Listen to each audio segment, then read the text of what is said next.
حضور اس بات کو پسند کرتے تھے کہ میری امت میرے اوپر درود پڑے اور رب ان پر رحمت نازل کرے۔ کیا پسند تھی حضور کے کہ میری امت مجھ پہ درود پڑے اور میرا رب رحمتوں کا نزول کرے۔ صحیح مسلم میں روایت ہے، جو میرے اوپر ایک مرتبہ درود پڑتا ہے اللہ اس پہ 10 رحمتیں نازل کرتا ہے۔ اللہ اکبر۔ اور اگر درود کے ساتھ سلام بھی ہو تو مجھے ایک شعر اتنا اچھا لگتا ہے تو سادہ سا، پتہ نہیں اس کا وزن بھی ٹھیک ہے نہیں، کسی سادے سے بندے نے کہا ہے، لیکن مجھے بڑا پسند آیا۔ بعض روح کھینچ لیتے ہیں نا۔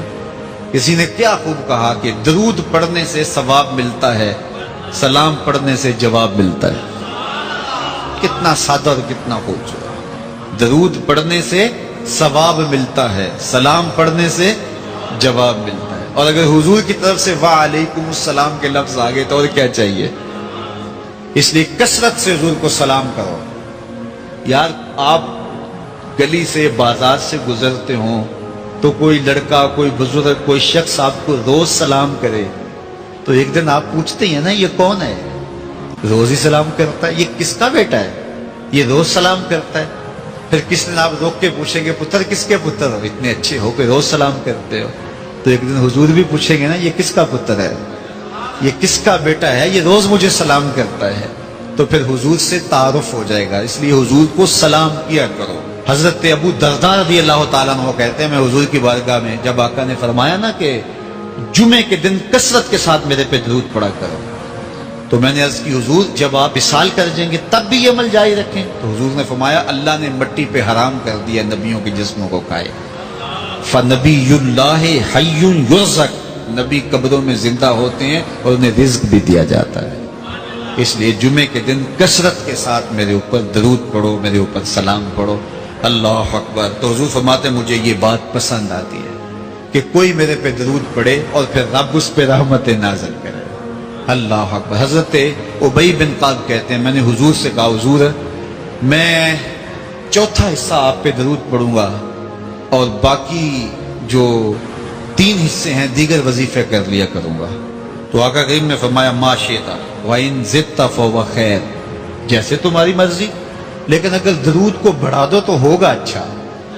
تو میں نے کہا حضور میں آدھا وقت درود پڑھوں گا، آدھا دیگر وظیفے کروں گا۔ فرمایا ما شئت، جو تمہاری مرضی، لیکن درود کی مقدار بڑھ جائے تو اچھا ہوگا۔ میں نے کہا حضور میں 2 حصے درود پڑھوں گا، 1 حصہ باقی وظیفے کروں گا۔ فرمایا بہت اچھا، لیکن درود کی مقدار بڑھ جائے تو پھر اور اچھا ہوگا۔ عرض کی حضور میں پڑھوں گا ہی درود، میں سارا وقت ہی درود پڑھوں گا۔ تو سنو میرے حضور نے کیا کہا، یہ ترمذی کی روایت ہے۔ حضور نے فرمایا پھر تیرے سارے دکھ مٹ جائیں گے، سارے گناہ معاف کر دیے جائیں گے۔ تو اس لیے کثرت کے ساتھ حضور پہ درود پڑھیں تو اس سے حضور بھی خوش ہوتے ہیں کہ میرے امتی پہ رب کی رحمتوں کا نزول ہو رہا ہے۔ علیہ السلام پر درود پڑھنے سے انسان خود سنورتا ہے اور اللہ کی رحمتیں اس پر نازل ہوتی ہیں۔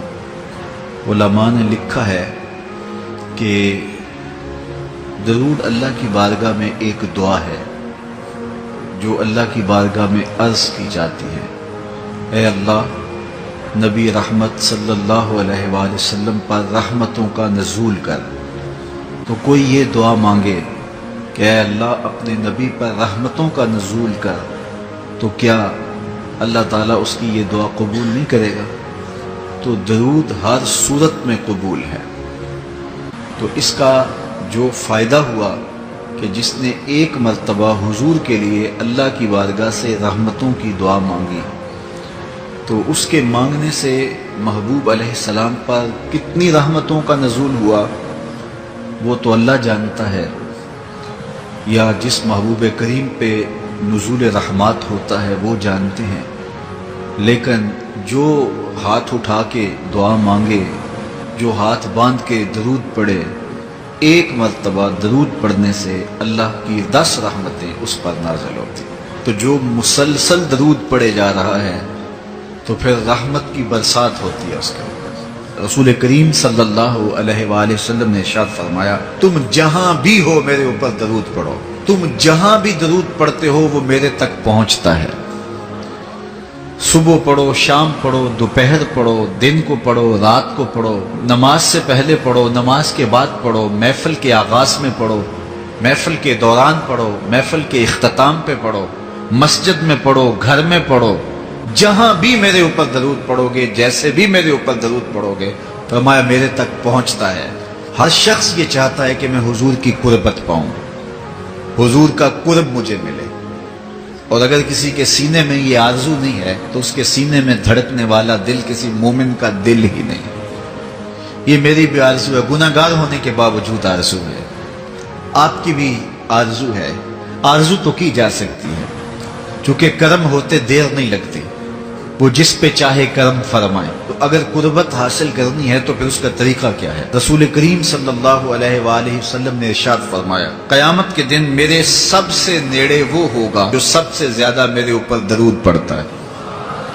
تو جتنا درود حضور پہ زیادہ پڑھو گے، قیامت کے دن اس قدر حضور کی قربت نصیب ہوگی، اور حضور کی چادر رحمت کی ٹھنڈی چھاؤں ملے گی، جام کوثر نصیب ہوگے، اور جہاں حضور ہوں گے وہاں قیامت کے دن کی سختیاں نہیں ہوں گی، وہاں دامن محبوب کی ٹھنڈی ہوائیں ہوں گی۔ تو حضور علیہ السلام پر کثرت سے درود پڑھنا یقیناً یہ دکھوں کو دور کرنے کا ایک علاج ہے، اور یہ دنیا آخرت کی بہتریوں کی ضمانت ہے۔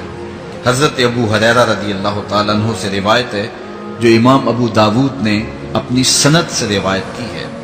رسول کریم صلی اللہ علیہ وآلہ وسلم نے ارشاد فرمایا کہ جب کوئی شخص میرے اوپر سلام بھیجتا ہے تو اللہ تعالیٰ میری روح میرے اندر لٹا دیتا ہے، یہاں تک کہ میں اس کے سلام کا جواب دیتا ہوں۔ روح اطہر جسد انور میں لوٹا دی جاتی ہے اور حضور سلام کا جواب دیتے ہیں۔ تو مجھے کائنات میں کوئی ایک لمحہ تو ایسا بتاؤ جس لمحے حضور پہ سلام نہ پڑا جاتا ہو۔ وہاں روضہ رسول پہ چلے جائیں تو وہاں لمحہ لمحہ سلام کے گجرے ہیں، کائنات کے جس گوشے میں چلے جائیں درود و سلام کے جو ہیں وہ گجرے ہیں۔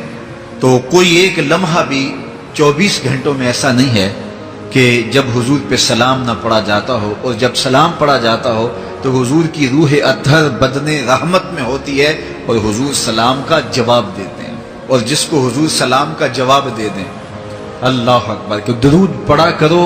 درود حضور علیہ الصلوۃ والسلام سے جواب کا ذریعہ ہے، اور جب جواب جناب رسالت مآب صلی اللہ علیہ وسلم کی جانب سے آ گیا تو دنیا میں بھی بھلا ہی بھلا ہے، آخرت میں خیر ہی خیر ہے۔ حضور علیہ الصلوۃ والسلام نے ارشاد فرمایا، جس کے سامنے میرا ذکر کیا جائے اور وہ میرے اوپر درود نہ پڑے، وہ کائنات کا سب سے بڑا بخیل، سب سے بڑا کنجوس ہے۔